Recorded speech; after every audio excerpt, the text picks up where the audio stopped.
S'il veut faire les tests. Parle dans le micro. Allô. Non. Allô. Ça marche, moi, c'est bon? C'est bon? Mais je t'entends pas, moi, par contre, on t'entend pas, Vincent. Ah, ben voilà. Bah écoute, je crois qu'on est tous prêts, donc quand tu veux. Bonjour à toutes et à tous, Barbara sur Radio Campus pour une nouvelle édition de Quoi de neuf doc. Et comme toujours, je suis en charmante compagnie puisque nous retrouvons sur ce plateau ce soir Marion, Clément, Arthur, Thibaut et Nicolas. Et puis en studio, Manon, Claire et Vincent à qui on fait un petit coucou. Oui, cela fait pas mal de monde, mais un petit peu moins que d'habitude finalement. Pour une fois, on ne surcharge pas le studio, donc il fera peut-être un petit peu moins chaud. En tout cas, du beau monde quand même, et beaucoup de richesse encore dans cette émission, puisque chaque intervenant a ses particularités et un univers différent, comme toujours. Ceux qui nous suivent déjà depuis quelque temps ont dû le remarquer, et si vous le savez pas encore, si vous nous écoutez pour la première fois, vous allez vite le découvrir.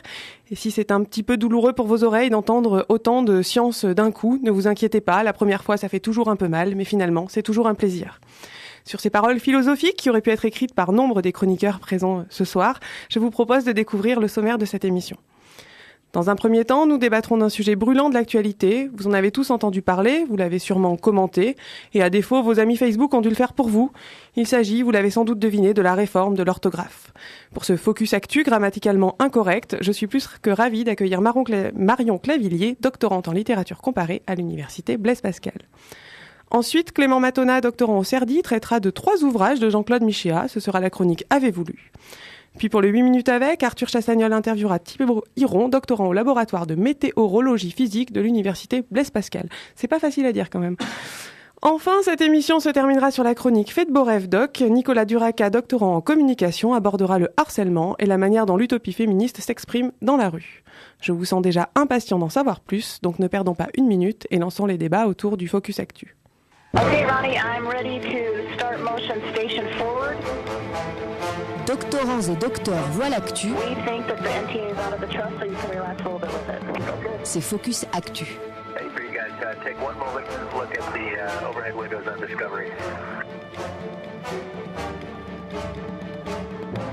Donc vous avez certainement entendu parler d'un projet controversé qui a fait jaser les médias depuis le début du mois, à savoir la réforme de l'orthographe. Celle-ci fera donc l'objet de ma chronique du jour. Alors bonjour Marion, merci de nous présenter ta chronique et de venir discuter avec nous de ce nouveau Focus Actu sur l'orthographe. Peut-être, avant de lancer le débat avec les chroniqueurs, tu pourrais nous dire un petit peu ce que c'est que cette réforme de l'orthographe, si on peut vraiment l'appeler ainsi, et puis du coup d'où elle vient. Oui, bien sûr. Donc, le projet de réforme sur l'orthographe a été révélé par les médias le 3 février dernier. La ministre de l'Éducation nationale, Najat Vallaud-Belkacem, en a attribué la paternité à l'Académie française. Néanmoins, celle-ci a démenti avoir été à la source du projet et a aussitôt renvoyé la balle à la ministre. Dans un communiqué du 5 février dernier, l'Académie française assure qu'elle n'est pas à l'origine de ce qui est désigné sous le nom de réforme de l'orthographe. Dans ce communiqué, l'Académie française rappelle son attachement au principe selon lequel doivent être exclues toute réforme et même toute simplification de l'orthographe. Depuis, entre la ministre Najat Vallaud-Belkacem et les académiciens, le torchon brûle. En fait, bien que le projet soit présenté comme une réforme, ce n'en est pas un. En effet, il n'est pas nouveau puisqu'il date de 1990, lorsque Maurice Druon, qui était alors secrétaire perpétuel de l'Académie française, a fait part des recommandations des immortels sur l'orthographe. Auparavant, le gouvernement du Premier ministre Michel Rocard avait créé un groupe de réflexion sur l'orthographe au sein du Conseil supérieur de la langue française. Le groupe avait commencé à se réunir en décembre 1989 et l'Académie française avait voté à l'unanimité, le 3 mai 1990, un texte où elle exprimait son accord avec le projet en cours d'élaboration. C'est cet accord qui est aujourd'hui cité par la ministre de l'Éducation nationale pour affirmer que l'Académie française soutient la réforme de l'orthographe. Cet accord a finalement abouti aux rectifications de l'orthographe parues dans le journal officiel du 6 décembre 1990. Donc, le projet qu'on nous présente aujourd'hui comme une réforme inédite a été définitivement adopté par l'Académie française en janvier 1991. Vous voyez qu'il n'y a finalement rien de nouveau dans ce projet. Ce sont exactement les mêmes modifications de l'orthographe qui avaient été votées en 1991 ? Oui, exactement les mêmes. Donc finalement, le projet n'a rien de nouveau.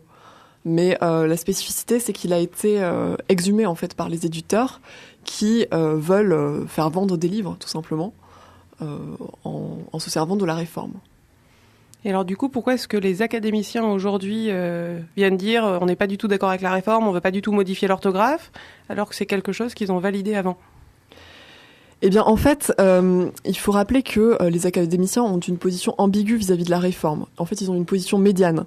C'est-à-dire que récemment, l'Académie française a rappelé son opposition à toute réforme orthographique, à toute réforme autoritaire de l'orthographe, parce que, selon elle, ce n'est pas au pouvoir politique de légiférer sur la question de la langue. Selon elle, la langue est le produit de l'usage et d'une évolution spontanée. Donc, en fait, elle n'est pas opposée en soi à des changements orthographiques, et elle soutient l'orthographe d'usage, mais on peut faire progresser l'orthographe selon l'usage. C'est-à-dire comment dire ? Mais peut-être, justement pour faire progresser l'orthographe, tu dis que c'est selon l'usage, mais il y a aussi, c'est quand même dans le dictionnaire, quel mot on met et quelle orthographe on met dans le dictionnaire. Et est-ce que c'est pas l'Académie française qui a justement la charge d'écrire ce dictionnaire, et est-ce que c'est pas eux qui ont ce pouvoir de faire changer, précisément de faire changer l'orthographe ? Tout à fait, c'est pour ça que le point de vue de l'Académie française est si important sur la question. Mais en fait, le souci, c'est que la réforme, elle vient pas de l'Académie française. Elle vient quand même du gouvernement. Donc ils sont jaloux que ça a été annoncé et mis en application par le gouvernement plutôt que vraiment par eux.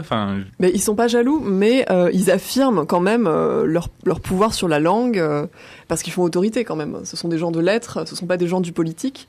Donc ils estiment que eux ont plus de pouvoir sur la question. Mais d'autorité sur la question. Je pense que c'est peut-être intéressant qu'on rentre dans les détails d'effectivement ces modifications orthographiques proposées, mais ces modifications-là, elles l'ont bien été par des gens de l'Académie française au début. Oui, elles l'ont été par les gens de l'Académie française, mais la réforme ne faisait pas l'unanimité. C'est-à-dire il y avait des gens à l'Académie française qui étaient opposés et d'autres qui étaient au contraire pour la réforme.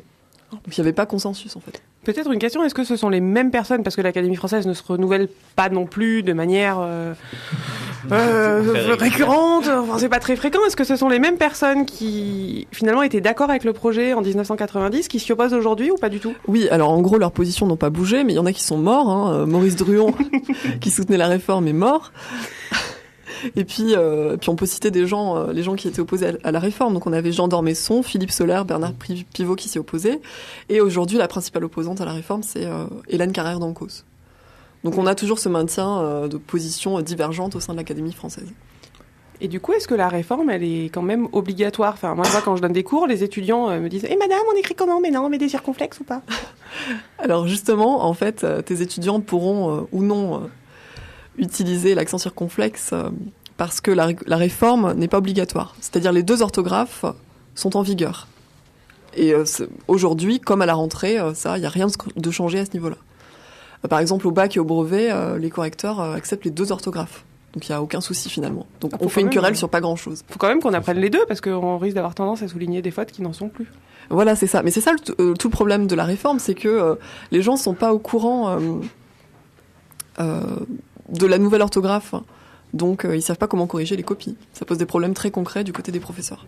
Moi, personnellement, j'ai pas ce problème-là, puisque avant même, je ne savais pas. Donc, je suis nul en orthographe, donc au moins, j'ai pas ce problème, réforme ou pas, peu importe, puisque de toute façon, j'ai le malheur de le dire aux étudiants et ça agace mes collègues. Je m'en fous complètement de l'orthographe, donc au moins c'est clair. Wow, et la deuxième chose qui m'importe dans le sujet qui est traité, c'est puisque je suis doctorant en communication et que la communication, c'est un peu mon dada. Je me dis que finalement, ce que fait Najat Vallaud-Belkacem, c'est comme ce qu'elle fait depuis le début de son mandat, c'est du vent. C'est juste pour exister en termes de communication. Elle agite quelque chose qui existe déjà, elle fait une petite polémique parce que comme ça la fait exister sur la scène médiatique. Et c'est tout, parce que finalement, si on allait dans le débat profond de cette réforme orthographique, elle serait très vite déclassée parce qu'elle y connaît rien du tout. Oui, c'est pas faux, j'ai rien à ajouter sur la question, mais oui, je suis assez d'accord. Oui. Enfin, depuis tout à l'heure, on parle beaucoup de Vallaud-Belkacem, je suis même pas sûr que ce soit elle, en fait, parce que les textes de loi qui imposent l'utilisation de la nouvelle orthographe à l'école primaire, alors je me souviens plus, comme à peu près, comme tu l'as dit au début, et comme beaucoup, j'ai suivi ça via Facebook un peu quand même, il me semble avoir vu plusieurs fois des articles passés d'enseignants qui expliquaient qu'ils enseignent en primaire cette réforme depuis déjà peut-être 5-10 ans. Donc en fait, si ça se trouve, c'est même sous Sarkozy que c'est passé. Oh, Ben, je sais pas, mais du coup, ça fait 26 ans maintenant, parce que ça date de 91, donc... Oui, ça c'est la réforme de l'orthographe, mais l'application dans les manuels Alors, scolaires en fait, date des plus récentes. moi j'avais lu la date de 2008. À partir de 2008, la réforme a commencé à être donc c'est la faute du nouveau président des... numéro 2, je crois. Le nouveau numéro 2 des Républicains, Monsieur Châtel. Ben, ça doit être ça, oui.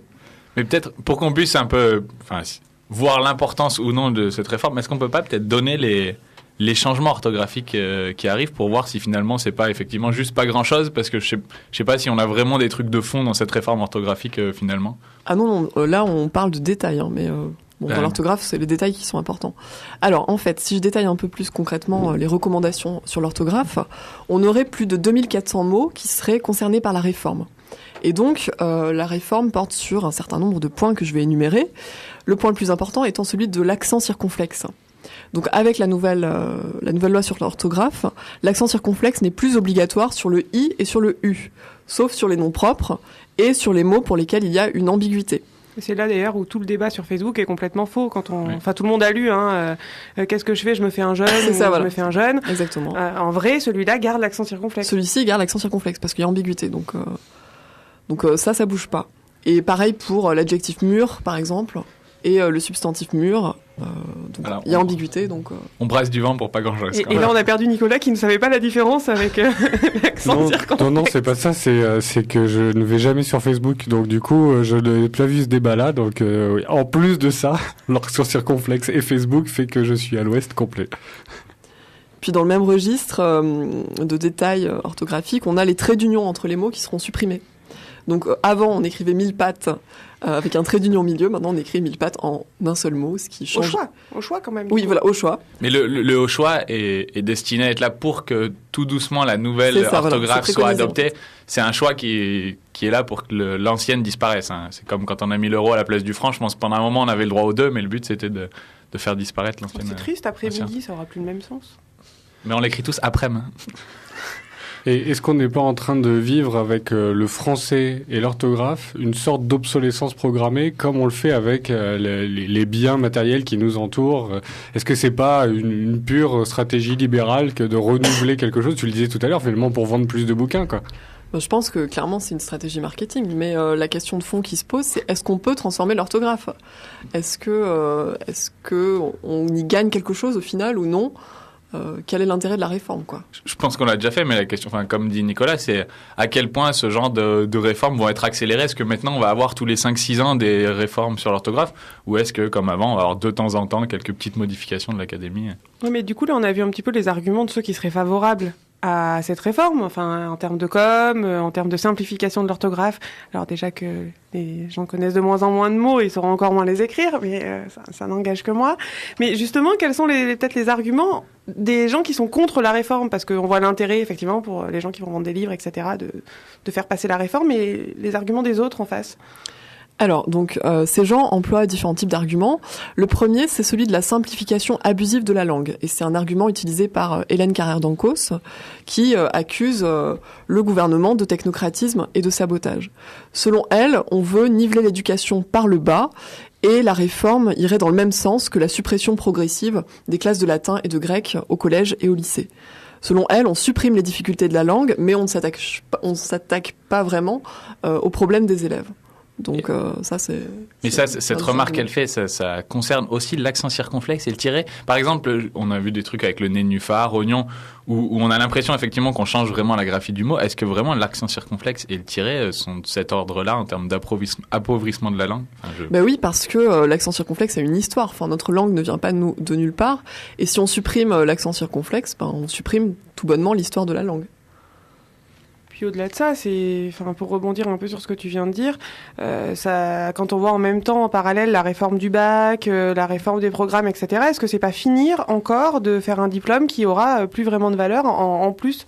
Non, mais il y a quand même des épreuves de français, etc. Est-ce que finalement, si on n'autorise pas à écrire n'importe quel mot, on sort pas un petit peu aussi d'une maîtrise de base de la langue française, etc. Sachant que la langue française est quand même une langue pour être très riche et pour être connue justement par le poids donné au mot. Et la manière dont le mot va être utilisé et son histoire fait qu'il n'a pas forcément le même sens. Donc, est-ce qu'on va pas, là encore, faire une simplification et une bétification des gens qui vont passer leur bac ? Peut-être pas, mais enfin sur les mots à trait d'union, c'est pas le plus flagrant. Le jour où on dira, on peut écrire aller avec l'accent aigu systématiquement. Enfin, le problème, c'est pas sur l'orthographe de oignon, nénuphar et mille pattes. Le problème, il se situe sur la plupart de mes copies que les étudiants, ils savent pas conjuguer un verbe. C'est ça. Ah oui, mais est-ce que c'est pas finalement aller dans leur sens que de toujours autoriser plus? Parce que nénuphar avec un F, moi je suis désolée, mais ça me fait relativement étrange. Et en plus, je crois que étymologiquement, j'ai vu passer aussi sur Facebook, moi je suis plus active que Nicolas sur Facebook, que ça avait pas du tout le même sens. Et il y avait un autre mot, analphabète. J'avais vu analphabète, si on enlève le H et qu'on change un petit peu, ça a plus du tout le même sens si on regarde les origines de ce mot-là. Ça, je trouve ça choquant pour ce genre de F, PH, etc. Mais j'ai quand même l'impression que c'est pas du tout de la même nature que d'enlever ou de rajouter les tirets. Et si on garde les mots où il y a des changements de cette nature-là, il y en a plus beaucoup dans la réforme au final. Il y a une chose, je pense, qui est vraiment importante, c'est que au-delà du fait que moi ça me fasse rigoler ce débat-là, il y a beaucoup de sériosité et je pense que Barbara l'a bien relevé. Et il y a quelque chose de plus important encore, c'est que la langue française, avec sa richesse, a quand même créé quelque chose qui fabrique du commun entre nous. Alors, aujourd'hui, en 2016, comme on voit à quel point on a besoin de retrouver du commun, parce qu'on a plutôt tendance à se faire la guerre qu'à révéler les communs, si on a tendance à laisser à la langue la possibilité d'être écrite n'importe comment, d'être dite n'importe comment et d'être utilisée n'importe comment, on va segmenter encore un peu plus une société qui a pourtant besoin de commun. Et ces communs, c'est des valeurs symboliques fortes. Et le français est un médium symbolique qui permet de générer un commun beaucoup plus facilement que si tout le monde utilisait n'importe quelle langue. La preuve, si autour de la table on était un Italien, un Français, un Espagnol et un Allemand, ce serait beaucoup plus compliqué de discuter comme ça. On en reviendrait à ça aussi. Donc il faut faire attention, je pense, à cette valeur symbolique que peut avoir le commun et qui va être sacrifiée avec cette réforme, à mon avis. Je me permets en plus de compléter, mais il faut savoir que autant on est assez laxiste avec, entre guillemets, les gens qui font leurs études en France, etc. Mais pour avoir ces papiers et avoir le droit de venir sur le territoire français, on demande quand même aux étrangers de passer un test de français que je pense que nos baccalauréats, nos bacheliers qui viennent de passer leur baccalauréat n'auraient pas, que ce soit sur les valeurs communes, justement, ou sur la maîtrise du français. Donc est-ce que quelque part, on n'est pas en train de se saboter tout seul? Et je pense que il y a certains arguments de personnes qui disent c'est élitiste, la langue, c'est une façon de remettre la langue pour tout le monde. Je pense qu'au contraire, différentes classes populaires ou différentes classes sociales, c'est un moyen justement de faire du commun et d'enlever un peu ces différences sociales en se mettant d'accord sur l'orthographe et par l'école, par l'éducation au collège, etc. Donc je pense que l'argument de l'élitisme, au contraire, c'est un nivellement par le bas qui est pas trop recevable. Et je pense que peu importe les classes sociales, tout le monde a envie d'adhérer à cette langue-là pour faire du commun. Effectivement, je rejoins ce que disait Nicolas. Oui, je suis totalement d'accord aussi avec ce qui a été exprimé là, parce que il me semble qu'on doit avant tout travailler sur cette notion de commun et sur les élèves aussi, sur leurs difficultés par rapport à la langue. Et je crois que ça a été dit tout à l'heure, mais outre l'orthographe, il y a aussi la question de la grammaire.